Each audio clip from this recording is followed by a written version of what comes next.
Staying in the US, this is just, to me, a shocking story. News that US emergency workers deliberately withheld aid from hurricane victims they knew to be Trump supporters. Now, this story emerged a couple of days ago, but, I mean, it was just shocking that people could bypass those who had lost everything in a hurricane simply because they had a Trump campaign sign on their front lawn. It's not just cruel, it's evil. A federal emergency management supervisor was sacked after she told staff they should skip hurricane-ravaged homes that had Trump campaign signs.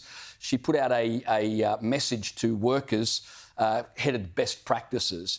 And amongst a list of instructions, the second instruction was avoid homes advertising Trump, quote unquote. Other instructions included make sure you stay hydrated. Can you imagine? People have lost absolutely everything. They've been devastated.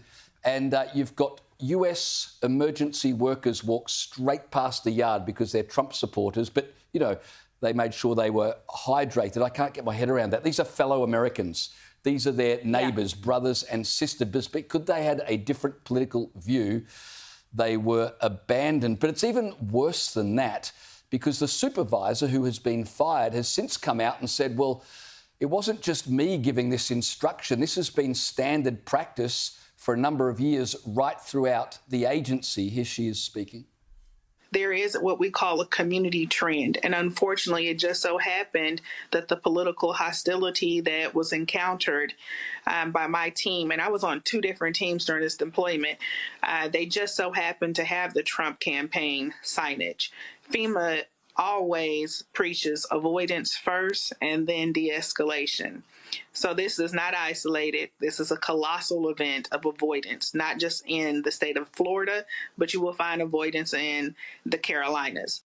So this government department had decided that Trump supporters are inherently hostile and therefore it would be dangerous to offer them any assistance or aid. Yeah. So just go past them. Other whistleblowers have told the New York Post that it was standard practice to avoid white areas, to avoid wealthy areas and help others, particularly Democrat voters. This is just obscene, Joe, that people would do this. Yeah, I mean, she's been sacked. Others should be sacked. In fact, there should be criminal charges. Well, there's a couple of things here. One is the fact that she's been sacked means that the incoming Trump administration has one less person that it has to make redundant when it goes to the vote. But it's I have no problem with them focusing on, you know, like poorer areas in natural disasters, because obviously they're always going to be the hardest hit. But the idea that you would do this is just clearly obscene. It is clearly, you know, a horrific and insane kind of thing to do. The fact that she put it in writing, for the love of God,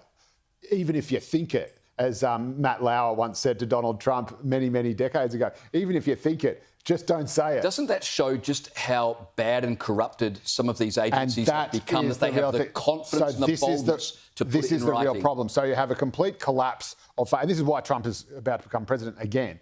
You have a complete lack of faith in conventional political institutions. People think they have been overtaken by, you know, the woke left, the cultural Marxists, whatever you want to call it. This confirms in writing that that actually appears to be the case. But it also tells you the other reason why Donald Trump won, which is that people do not see his supporters as being part of the political discourse. They do not see them as being, you know, the opponents that we need to engage with or find out what they're thinking and try to offer them something better or whatever. It just says, oh, anyone who supports Donald Trump is clearly a violent, hateful person who poses a risk to my safety. And again, if that is 75 million Americans and counting, or whatever it is now, then that is a pretty effed up worldview. And I think that is a result of a lot of the education system and the media narrative and the sort of woke media narrative, if you want. I'm so sick of using that word, but I hate it. But there's not much else you can use to call it, which goes around telling people that, you know, that if you are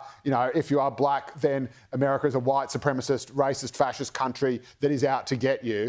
And Donald Trump supporters are at the apex of that. And so therefore, if you're a black female worker and you're sort of going around asking if someone needs a food hamper, you're going to immediately see that and think, oh my God, they're going to kill me, when they may well be in there, under 6 foot of water with a drowning baby. I mean, Liz, the US president told Americans that Trump supporters were quote unquote garbage. Yeah. Are we really surprised that emergency workers treated their fellow citizens as garbage? They took him literally. And to be clear, we're talking about FEMA. We are talking about the Federal Emergency Management Agency. This isn't just some not-for-profit handing out hampers.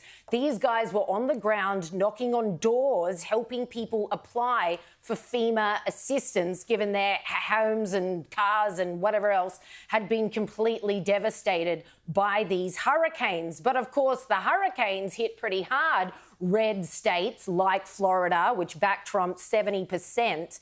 At the polling booths on election day, as well as the Carolinas, which are also famously red states. So these FEMA workers were just having a field day. In fact, reports say that some of them weren't even marking these homes as having any Trump paraphernalia out. They were just skipping some also. So you'd think they're pretty lazy. And I can't wait for Elon Musk to bust down the doors of FEMA. Sounds like they're going to get a pretty hefty cull.